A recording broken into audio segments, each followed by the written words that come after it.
Hi there. Welcome to the Cloud Security Podcast by Google. Thanks for joining us today. Your hosts here, as ever, are myself, Timothy Peacock, the product manager for threat detection here at Google Cloud, as well as Anton Chuvakin, a reformed analyst and member of the cloud security team here at Google. You can find and subscribe to this podcast wherever you get your podcasts, as well as at our website, cloud.withgoogle.com/cloudsecurity/podcast. If you like our content and want it delivered to you piping hot every Monday Pacific time, please do hit that subscribe button. Finally, you can follow the show and argue with your hosts on Twitter, twitter.com/cloudsecpodcast. Anton, we're talking about perennial topic of ours today, cloud migrations and the security challenges therein. Yes, indeed. And I think that the fun part today specifically will be the fact that it turns out the wave of people who approach cloud while thinking about cloud as opposed to thinking about on-premise is increasing. Really? Like we're going to have people do cloudy stuff in the cloud rather than just copy VMs. How magical is that? Do you think we're helping? Do you think our show is helping people think with cloud? I suspect so, yes, because I feel like our constant jabs at the lift and shifters and constant pointers that these are some of the worst security mistakes you can make is when you copy on-premise technologies, on-premise ideas, on-premise practices, on-premise mistakes to the cloud. Yeah. That's when the bad stuff happens. That is when the bad stuff happens. And organizations, when they're beginning their cloud journey, they have an awesome opportunity to get it right from the start. And it's really wonderful to hear that people are starting to actually make the most of that opportunity. That sure seems like it. And with that, listeners, I am delighted to introduce today's guests. We're joined today by Brandie Anderson, a global security practice lead here at Google Cloud, and Renzo Cuadros, a regional security practice lead, also at Google Cloud. Renzo, I want to kick it off with you today. I want a story about some of the big hits or near misses in your cloud migrations from a security standpoint. So we have an interesting kind of task over here with the group I'm on. It's kind of a combination of, helping people move securely into the cloud and helping them kind of get onto Google and understand how to use this more effectively. So we kind of have this twin thing of when we meet a client, we go, hey, we're going to move your on-premise environment that you've built over the last 20 years into Google in the next couple of months. It's a high-stress process for them. But what we do is we lay it out. We say, hey, look, this is something that you can do in a couple of months. You just have to follow a process. You have to work with us. And then once we start doing that and we kind of get them to understand, like, hey, there's a process or a method to the madness. And we start saying, here's what's going to happen. Here are the questions you're going to have at each point. And we kind of show them that we have control of this process. It makes things a lot easier for them. So that kind of puts them at ease about moving into cloud. And then once we have that, one of the big things we like to do is we start talking about how you have to kind of shift your thinking from your traditional on-premise mindset around security into how that kind of changes in the cloud. So for us, usually what works really well for us is when we're starting off and we're kind of getting them to understand the cloud, we want them in the same language as us and understand our thinking. Honestly, one of the best things I found is we have a white paper or document called Best Practices Around Enterprise Architecture. By far our best documentation around how to build an enterprise environment in the cloud. Mm-hmm. So if you start from there, it just kind of walks you through the whole process of why you start with org hierarchy, org policies, INAM, and so forth. Once you get that, they understand the whole process. That's huge. After we get that, we like to talk to them about two different things.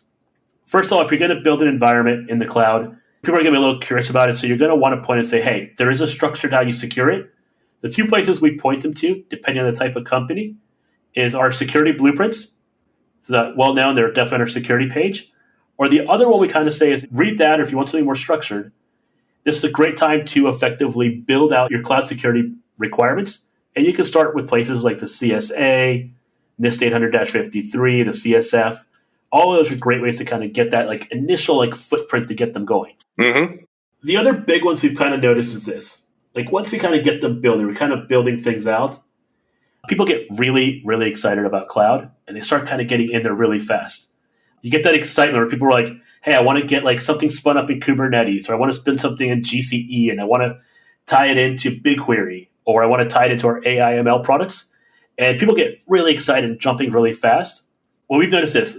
4 years ago when we started, we'd say, hey, you have to wait a few months till we get there. And that would kind of drive people nuts because this is cloud. You can spin it up and have a public IP on something in under a minute. Yeah, I've done that.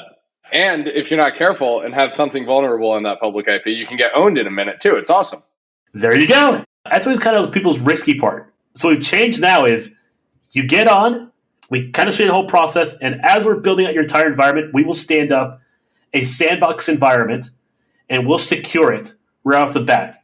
Instead of having to wait a few months, now you're up, and 3 weeks later you have your sandbox environment. It's secure, it's locked down. You can play your heart's desires with everything you want. And now basically you're letting people play in the environment, get them excited, and you're using our INAM, you're using our VPC service controls, our firewalls, our logging and monitoring, our security command centers enabled. And this is just a quick sandbox. It's just fantastic. If you hold this full process, you get them, here's the process, they learn our language. Here's how we do security. Here's a chance to kind of build out your cloud security requirements with us. And then, by the way, to keep you guys building stuff securely, we're going to build this sandbox. And then people start to realize they're in the environment, they're playing with things, they're excited. And the really cool thing is they haven't even noticed it. We've secured the entire environment, and they're still accessing it. And they don't even notice they're behind multiple layers of security. They're just playing with it, and they're secure. And that's just such a quick win for, usually the cloud sponsor and other people are like, oh, wow, they got in the cloud 3 weeks in. They're playing with something. They're building the environment in parallel. It's just really awesome stuff. That's awesome. So, Brandie, anything to add on other lessons from clients? As we've worked with security teams, one of the things that we find is that cloud is a different journey for security teams than it is for the development teams. It's been our experience at several customers that we need to come in and we need to provide that assistance and that kind of baselining. So we have several times where we've gone into customers and we've taught them Linux, we've taught them Python, we've taught them how to write policy as code. And that's one of our offerings that we offer customers is to get in and really take your security team and explain how Google Cloud works and how the cloud in general is going to be in your organization and how you can provide security in that space. And so we've had a lot of success with that customers love it. Customers get a chance to try it. We also have the chance to come in and talk to them about logging and monitoring and some of the regular security concerns that they have and say, all right, these are the MITRE attack frameworks. These are the logs that play in this space. This is what you want to look for. These are the tools you can use. And, offer some capture the flags and some things like that that give them practical security experience in Google Cloud and how they would use it in their environment, pub subs into whatever their third-party SIM is, and really discuss how you break that down, including even billing, because we'd love to have all the data, but all the data becomes kind of expensive at some point, or it can. So we talk about, how you work on billing and really pick and choose to make sure you're getting the most bang for your buck in your logging and monitoring. Of course, that's our favorite subject on the podcast. Well, one of, and again, both Tim's and mine, naturally. So I wanted to sort of start turning from this fun starter to one of the questions I always love to ask, and that's mistakes. I know in particular from other podcast episodes we've done with security leaders, with Phil Venables, with others, is that they kind of point out that sometimes people go to the cloud with a lot of on-premise mindset and on-premise ideas. So we tend to think that if people approach cloud as a rented data center, it's a mistake. But what are other common cloud security mistakes you encountered? Of course, you don't have to name clients. In fact, it's better if you don't. But some of the general, likely incorrect, erroneous practices you've encountered and possibly tricks to mitigate them, if you can do it, Renzo. Here's the great part. If you asked me a few years ago what kind of problems we're running into, you'd run into really basic stuff. Luckily, it's been a few years now. People have actually learned more about cloud security. So in general, we're moving away from the old school mindset of on-premise and we're going more towards cloud native, which is fantastic. Some of the issues we're kind of still seeing are, I'm just saying an example, things we used to see years ago would be people over-relying on their firewalls and not spending time on INAM. INAM inside cloud is such a huge thing. An example would have been like people years ago were using our primitive roles. They had now moved away from that into more of our predefined and custom roles, which is fantastic. So you're seeing a lot of that. I want to say some of the things we're kind of seeing these days are, I'd like to see a little more control of public IPs. So I'm seeing people put public IPs where they really shouldn't. I'm seeing people not control their edges, like their network endpoints. INM still is there to help you, Being coming from an on-prem world, I still like to know where my network connects to the public internet. So I just a little more control around that. I want to say those are some of the bigger ones. Under logging and monitoring, also a part that I really enjoy. Google has your admin accounts, that's all logged that's there right off the bat. What people kind of fail to turn on are their data access logs. That is a favorite of mine to understand. But these are very chatty, so people who are afraid of them probably copy their on-premise thinking. Imagine a traditional database where you record every select statement. I mean, a vendor can write lots of papers saying, hey, please do it. Customers just didn't do it because they're afraid of the volume. Oh, you're spot on. So I can kind of relate to that. Definitely heard that. And what we've kind of pushed to now, instead of capturing all of it, we basically write filters that say, hey, you're going to actually get the data feed. And the ones we want you to pull out are anything that's not the approved service account or the approved user. So if you see things of that nature, then capture that log and let us know about it. But you're spot on. If you turn on something on a database or a public-facing bucket, you're in for a world of logs, but you can definitely get around that. But those are probably the big three things that I'm kind of seeing now. I will say the ones I'm kind of really excited about are I'm seeing VPC service controls being turned on a lot more. If you're a security person and you understand how that works and protects your APIs, when you mix that in with, say, our hierarchical firewall rules, just like, man, it just helps secure your environment. It's such a massive win. So I'm excited with the way things are trending. Perfect. Brandie, any of your favorite mistakes? I think Renzo did a really good job of covering most of the mistakes. I will say that the exciting part is, to his point, how customers are starting to take it up a notch. So that next level of the cloud native thinking. Some of the security questions become more around, what do we do in incidents? How do we prepare for incidents? So we're getting a lot more of the real questions of how to deal with cloud, as opposed to, cloud is coming and I don't know where to go from there. Right? So it's nice to see that level up of customers. And we are seeing that a lot in most of our customers in most of our spaces. Perfect. That does make sense. It's great that we've started talking people out of lift and shift. It's great that people are adopting VPCSC and understanding the importance of IAM. Do people really understand that their threat models are different in the cloud as well? I'll take that one. I want to say two things. I'm hearing threat models more this year. Like, this is something the last, say, 6 months I've been hearing from our clients, hey, we'd like to see your threat model.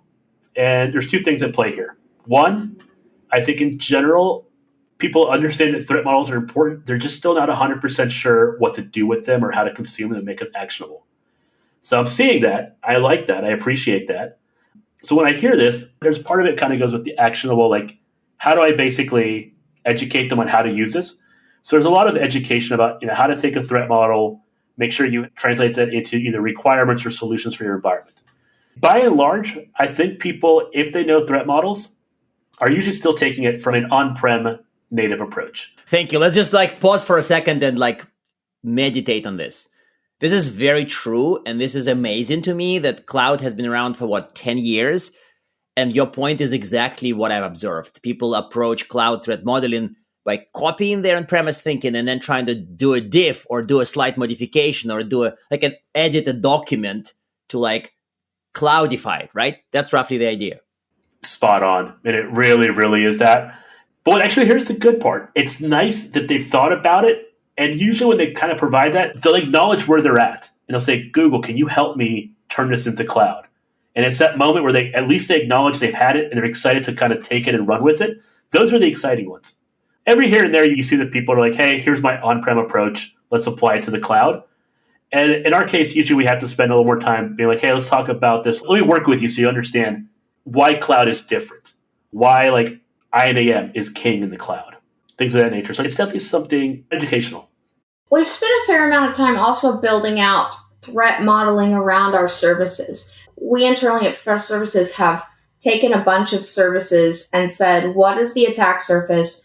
If we were threat modeling this and we were relating it back to MITRE and some of the attacks, what does that look like? And then what are the mitigations? And we've done that so we can provide our customers some of that work in advance. And then they can go from that to what their application is going to do, right? So we've given you this basic baseline threat modeling. Now, how does your application plug in and where do we go from there? But do they also approach it as changes to priorities of threats, because admittedly, you can threat model the fact that somebody can steal a hard drive from a cloud provider data center. But on my list, it would be like number million gazillion. It's probably like the bottom number one threat I would cover for. But some people have encrypted hard drives in their on-premise data centers thinking of that. So clearly the ranking is different. So do we have any kind of advice to clients about how to sort of re-rank the threats they have in mind? I'd say no, but not because we don't have an opinion, but more because it's with each customer, right? So as we work with each customer, I heard an example the other day of a denial of service attack for services against a hospital is much different than a denial of service against a mental health clinic. Those are very different things because you have something that could cause patient harm if they lose services versus maybe they lose records or something like that. So you always have to take the individual customer and what their concerns are to bear. You have to look at that when you're in these conversations. That's so interesting because you think about extortion attacks. An extortion attack on an orthopedic institute, way less damaging than, say, an extortion attack against a mental health clinic. So you're right that when you're moving to the cloud, you really do need to keep your application and your business context in mind. There's not a one size fits all. Oh, you're in the cloud now. This is your threat model. Right. I want to switch from the exciting world of threat models to the potentially somewhat boring world of compliance. So I still see customers, whether they're in Europe or here in the US or in different countries, that sort of still start their security thinking from regulations. What do the regulators require? So how clients typically handle compliance in the cloud in your experience? I know it's a bit of a can of worms question, but just give me some highlights, Renzo and Brandie. Actually, I see two things here. When I hear about this kind of like question from clients, we talk about three things. The first one is clients usually start off and say, hey, can you tell me about BigQuery or whatnot, or any one of our products? Like, can you tell us what compliance frameworks do they meet? What are they accredited with? I'm not going to downplay it. It's definitely important. We hear that, and we have all of our products are built to a certain standard. We provide that documentation. Clients start off, they're like, check. The next question I get is if we're migrating them into the cloud or building a solution, they want to make sure that whatever we're building for them is also still compliant. So we're still kind of building all the proper security controls.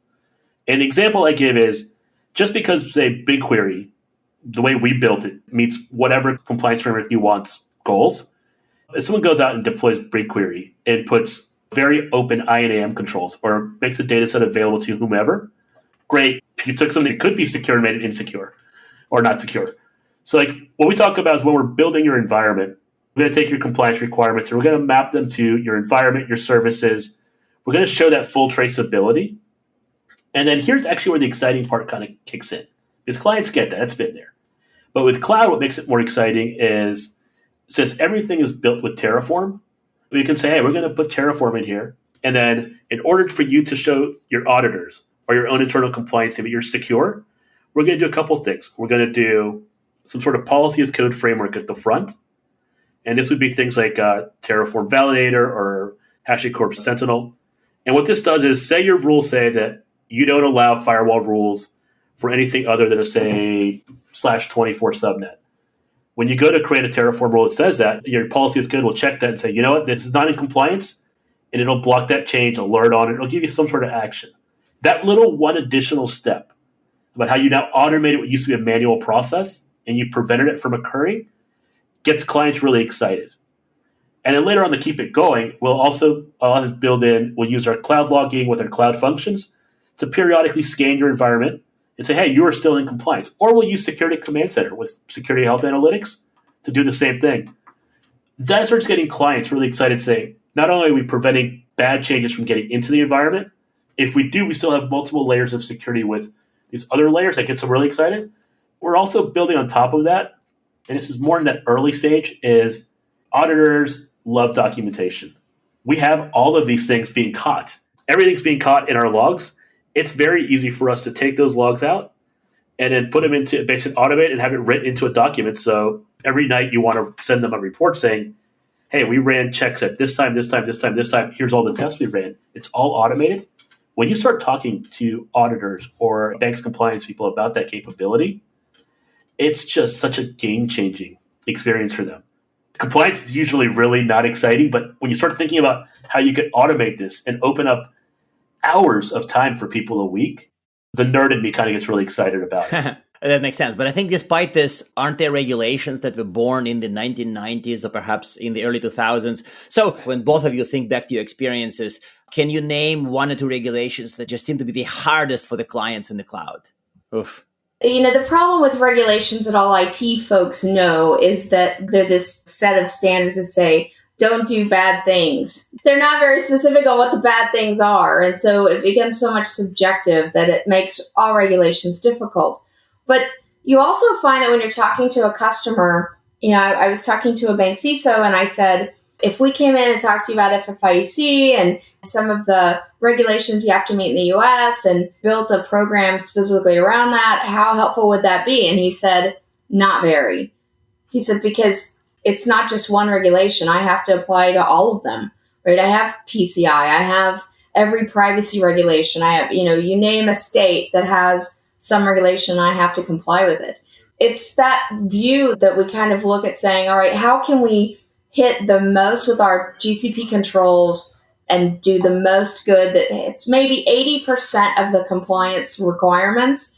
And then we just work on the delta, right? What is the little tweaks and differentiations between the different regulations in Australia and the new privacy law in China and the new privacy law in Brazil that are going to potentially cause additional control issues down the road for our customers. Perfect. No, that does make sense. And I think that the fact that it's not just one, not just two, but possibly 50 regulations with sometimes conflicting and overlapping requirements, that to me sounds like the number one challenge. So that makes sense. I wanted to start closing, and one of the questions I want to ask is kind of a bit more philosophical. Some of the people predict the future where we would stop migrating systems to the cloud because most of the systems, most of the business data would actually be born in the cloud. Do you see any signs of the future where we are not migrating anymore because we are sort of cloud native in the majority? Like, is this coming or not? I think as new businesses continue to grow, because we see a lot of digital natives coming out of startups. Then for the last 10 years, as you say, cloud is this old. It was the quickest way startups could get in, get built. They didn't have to invest in the infrastructure. It was a fast, quick way to build your business. We're always going to have some of these legacy corporations that are going to slowly move to the cloud. Frankly, I've heard stories of companies that have moved entire data centers intact because they couldn't replicate what that application did in the cloud or anywhere else. So when it came time, they just packed it up all in one and moved it to a new location. I think there's always some of that happens until folks get more comfortable and developers can develop for the cloud native environment to hit what end companies are looking for. Okay, that does make sense. And I agree with you. I think in 10 years, we would still be talking cloud migration for many organizations. So typically we close with two questions. And these are, please recommend some reading materials to the audience. And the other question is, please give one, and I really mean it this time, one bit of advice to securely migrate to the cloud that's kind of defined by your experience. Renzo already mentioned some reading materials like Enterprise Architecture White Paper. Happy to take more, and then one bit of advice, hopefully from both of you. I really like the Security SRE book that was released by the internal Google team. It gives a nice view of securing your environment in the cloud. Perfect. What about any advice? Like, what's the number one bit of advice to securely migrate to cloud? Whenever you hear security advice, very quickly, the first step you should do is divide it up and say, will this make us deploy faster or will this make us more secure? An example I give is this, is if I take a poor security configuration and I put it into Terraform, all I've done is I can now push a bad security configuration into the environment quickly. Right now, inside a cloud, you're seeing a lot of advice around how to do something faster. There's so many tools out there around Terraform this or the ability to do some sort of policy as code. Like that's super important. But if the content that's being checked isn't really valuable, then you're not really gaining very much out of it. So the advice then is don't always jump to do things faster, or is it to balance? Like, how do you sort of structure it? Yep. The advice is when you have a problem, people will start giving you advice. Figure out what the problem is. Is the problem more hey, you have a gaping hole in your environment. Like you don't have application security? Or is it you have application security, but your pipeline to get those controls into all the applications is not very good? The example is this. I was talking to a client a while ago, and they basically said, hey, we have this great pipeline. Security is built into it. And then their engineer's like, yeah, it's a great pipeline, but it's optional to go through it. So all of a sudden you have these great security controls. And I'm like, how much of your environment goes through this? He's like, maybe 50%. So now all of a sudden you have these controls, but the execution is broken. At that point, the biggest bang for their buck for them was to force all clients to go through the pipeline. To hear that, I'm talking to a client in a similar position, and they're like, we want to make ourselves more secure. Let's have more automation. And I'm like, your biggest problem is you're not even implementing the security you have right now. So it's little things like that, which is that, do you have a solution or do you have the proper execution pipeline? That does make sense. And I think that it's a perfect ending for the episode. Thank you very much for being here and very much appreciate your advice and, of course, your time. Thank you, Brandie and Renzo. Thanks, Anton. And now we are at time. Thank you very much for listening and, of course, for subscribing. You can find this podcast at Google Podcasts, Apple Podcasts, Spotify, or wherever you get your podcasts. Also, you can find us at our website, cloud.withgoogle.com/cloudsecurity/podcast. Please subscribe so that you don't miss episodes. You can follow us on Twitter at twitter.com/cloudsecpodcast. And of course, your hosts are also on Twitter at Anton_Chuvakin and at _Team Peacock. Tweet at us, email us, argue with us, and if you like or hate what we hear, we can invite you to the next episode. See you on the next Cloud Security Podcast episode.